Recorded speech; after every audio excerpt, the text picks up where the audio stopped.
Hey, what's up, Body Bags? I want to do a quick review for a movie I just checked out 2 days ago called Drive-Thru. Uh, Put out in 2006 by Lionsgate, and I had heard about this a few years ago when I was like looking up clown movies or whatever, and I remember this kept getting recommended, and I thought the cover was kind of shitty, so I never really kind of picked it up, but I think I saw it in like a recommended thing or whatever on Amazon, and it was like $6 or something. So I decided to just pull the trigger on it, and I'm really glad I did. This is a super underrated modern slasher. Why this didn't get a sequel, I'll never know. I wish we would have got a sequel because it's kind of like it's almost plays out like a whodunit, but it's not. It's almost that it turns into like a supernatural kind of slasher, kind of like in the same way like Terrifier or something. Like you find out who he was, but it's not like any of the friends or anything. So it turns into like a supernatural slasher, and it's really cool. It's essentially just a fun kind of turn your brain off kind of slasher. It's like this. There's this fast food restaurant, pretty much like a McDonald's, and the mascot is this clown, Horny the clown, and he basically there's a killer killing all these kids of these parents.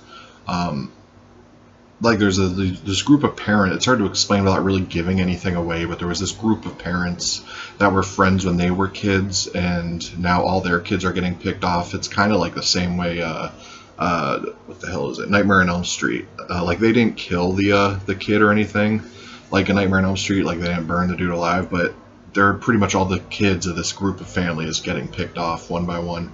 And the one girl is kind of figuring it out. She realizes she's next, and yeah, that's it. But what separates this from most slashers for me is just like the funness of it. One, like it doesn't take itself serious at all. Like it knows its premise is really goofy, and it's just really a fun movie. Like the kills are really fun. There's some really badass kills.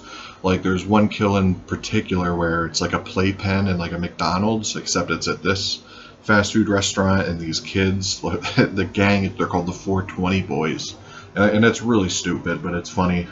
They're all high and they're in this ball pit playing around in this like playpen, and the one girl in this crew, she ends up going up and ordering food, and what makes it extra funny is Morgan Spurlock, that dude from Super Size Me, plays the manager of this fast food restaurant.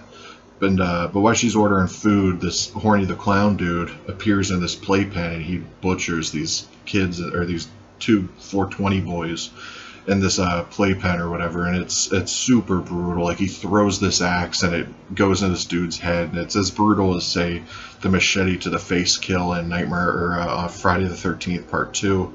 Um, it's just a really fun movie, some really awesome kills, and the movie kind of flies by. It just has a really fun, almost like sunny atmosphere. It's good, but the beginning of this thing is worth it for price of admission alone. Like there's these like three or these two wigger dudes, and they got these girls in the seats or the seat, and they're like, they're all acting all gangster. They got the guns, and they're saying the N word like a lot in it. It was pretty shocking seeing these two white dudes say that just so much in this movie, but it was done really funny. They have cornrows and the hats tilted to the side, and they look like straight out of Malibu's Most Wanted. But yeah, they go to the drive-through and they're ordering food, and the dude and who's talking to them through the intercom is trashing them and all that, and just making fun of them, calling them wiggers and all that. And they decide to go in there to bust a cap in his ass, as they put it. And they go in there, and obviously it's not anybody in there; it's the killer. And it was just a really badass way to start the film. And yeah, it was a good sense of humor. Like this is as funny to me as say Tucker and Dale vs. Evil. Like it had much laughs to me personally as that did. So I definitely recommend this movie. I wish this had a Blu-ray release, but it doesn't. Maybe one day this will finally get the recognition it deserves.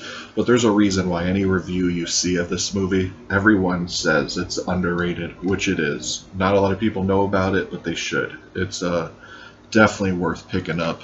So yeah, that was my quick review of that. If any of you have seen it, definitely let me know what y'all thought of it. Like I said, I'm pretty sure the general consensus is that it's a really underrated, really entertaining, solid slasher, and it's a big shame that they never made a sequel because that would have been a really cool franchise, and they could have done some cool things with the title for that too. So, yeah, that was definitely a missed opportunity as far as the sequel things go, but maybe it just didn't do good.